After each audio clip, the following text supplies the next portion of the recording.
Hey guys, it's Dave Marshall with the RC Air Marshall YouTube channel, and we are here with a how-to video on the Eflite Viper. In our first video on the Viper, we discussed how to fix the inherent crack that will develop between the main gear wheel well and the flap cavity on the wings. And today, we're going to be discussing how to upgrade the wire struts and retracts with some Oleo Suspension Struts. Stay tuned. We're going to get started with this upgrade by removing the main gear retracts. To do this, we're going to need to remove 3 retainer covers, which are located here, here, and here. And on each retract, we'll need to remove the 4 retaining screws, which are located here, here, here, and here. For the purposes of the video, I've gone ahead and disconnected all the servo leads from the receiver. That is something that you would need to do prior to getting started.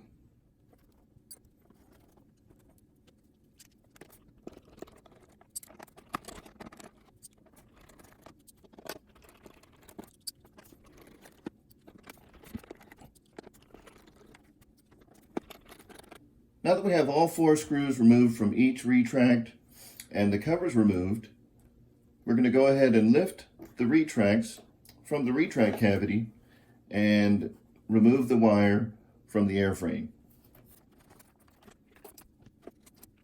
So that's all there is to removing the main gear retracts. We'll go ahead and move on to the nose gear.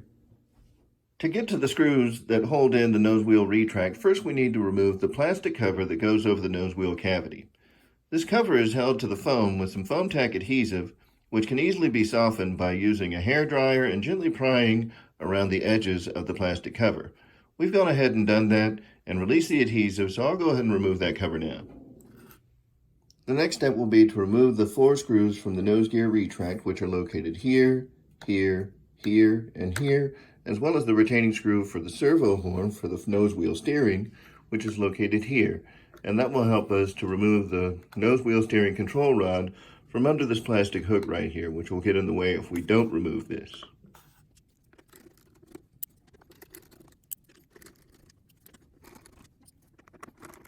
At this point, using a servo tester, we'll go ahead and extend the nose gear. All right, next we're going to go ahead and pry off the nose wheel steering servo horn and lift the retract.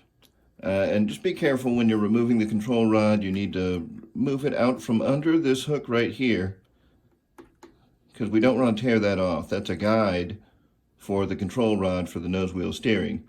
You also want to make sure, and you can see for the nose wheel steering servo, there's a small channel for the servo signal wire that runs through the foam. The same thing is on the other side that you can't see in the camera view right now. For the nose wheel retract, you just want to be careful when you're removing that wire from that channel so you don't tear the foam up. We've now completed all the steps for removing the nose gear retract. As some of you may be aware, and if you're not, I'll go ahead and tell you, the Eflite Viper is actually a rebrand and reproduction of the FMS Super Viper. As such, a lot of the FMS parts from other aircraft will fit into the Viper. The struts that we're going to be using today and the retracts that we're going to be using are from the FMS 70mm Avanti.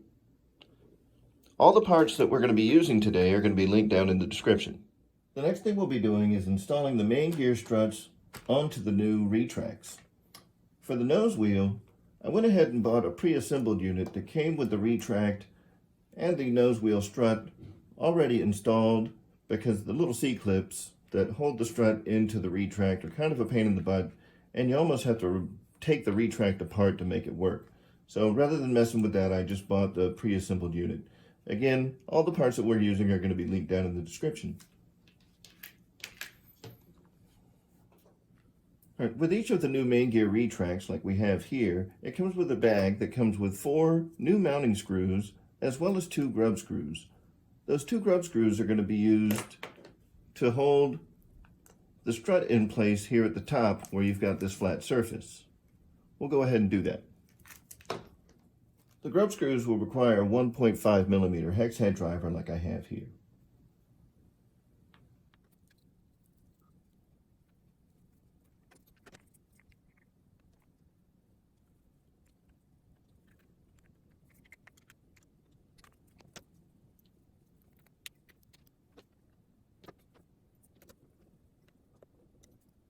Be sure when you're tightening down the grub screws not to tighten them up too much because you could strip out the metal inside the retract assembly. At this point, we'll go ahead and install the front steering control rod into the steering tiller for the front retract. Now that we have our new retracts and strut assemblies fully put together, we'll go ahead and start reinstalling them in the airplane. We'll be reinstalling everything in the reverse order from which we removed it. So we're going to go ahead and get started with the front retract for the nose gear.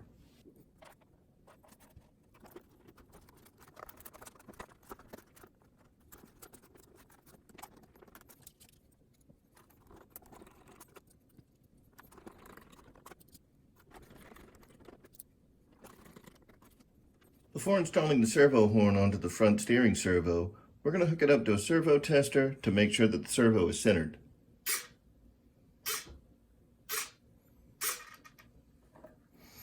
Alright, now that we've got our front steering servo centered, we'll go ahead and install the servo horn onto the servo.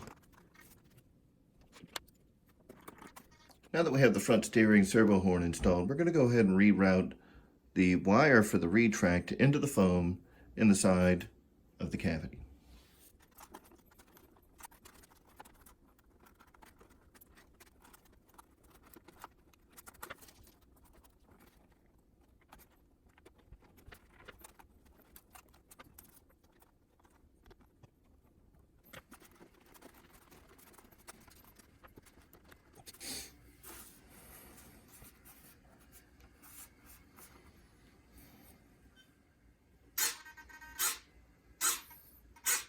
At this point, we're going to want to retract our front landing gear. Something to keep in mind is that the Avanti 70mm Oleo strut is a few millimeters longer than the stock strut that comes on the Viper. So we're going to need to cut away some of the foam at the back of the landing gear cavity. We'll also need to file away some of the plastic on the plastic shroud that goes over the assembly. Let's go ahead and retract the gear.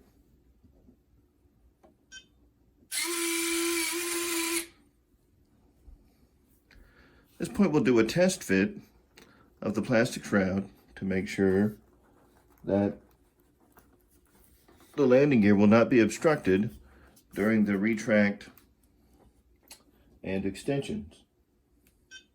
We'll go ahead and extend the gear,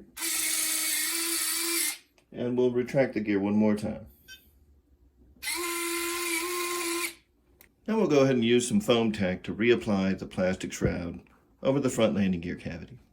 Now that we've finished with the nose gear retract, let's move on to reinstalling the main gear retracts.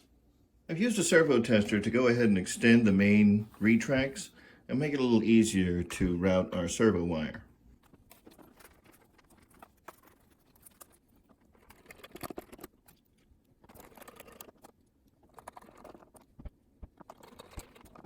So the same situation holds true with the main gear as did with the front gear, where the main gear of the Avanti 70mm is a few millimeters longer than the main wire strut that comes on the Viper.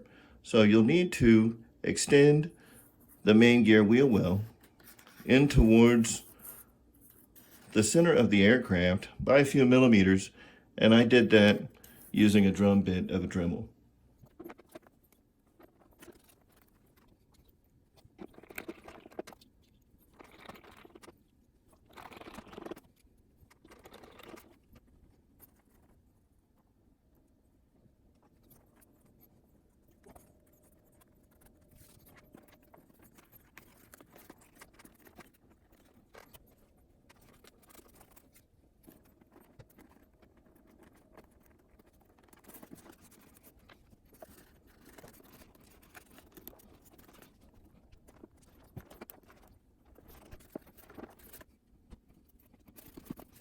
We're going to run some clear tape down the wire channels.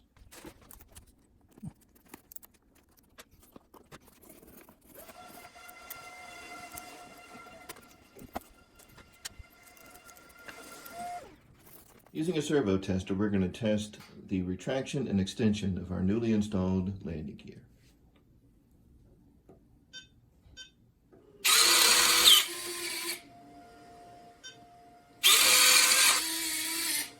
Everything is working great. We have now successfully installed the FMS struts for the Avanti 70mm onto the Eflite Viper. Prior to your first flight, I would highly recommend to make sure that the set screws that you would see here and also at the root of the strut have been properly treated with locking compound to prevent the screws from backing out during flight and possibly losing a wheel on takeoff or landing. Here we can see the Eflite Viper sitting on its new Oleo suspension. I prefer the higher stance over the stance with the stock wire suspension. Also, we actually have a little bit of give now, which should make those takeoffs and landings just a little bit more forgiving. Guys, thank you so much for tuning in on this how-to video on upgrading the wire struts to the Oleo suspension for the Eflite Viper. Hopefully this will take some of the shock from the airframe on hard takeoffs, on rough surfaces, and hard landings, making this one of the best trainer platforms for people that are transitioning into EDF jets. If you like this video, give it a thumbs up. If you don't like this video, give it a thumbs down. Please consider liking, sharing, and subscribing to my channel, and be sure to hit that bell notification so you'll get notified when new videos come out. You guys are watching the RC Air Marshal YouTube channel. Thank you for tuning in. Have a great night.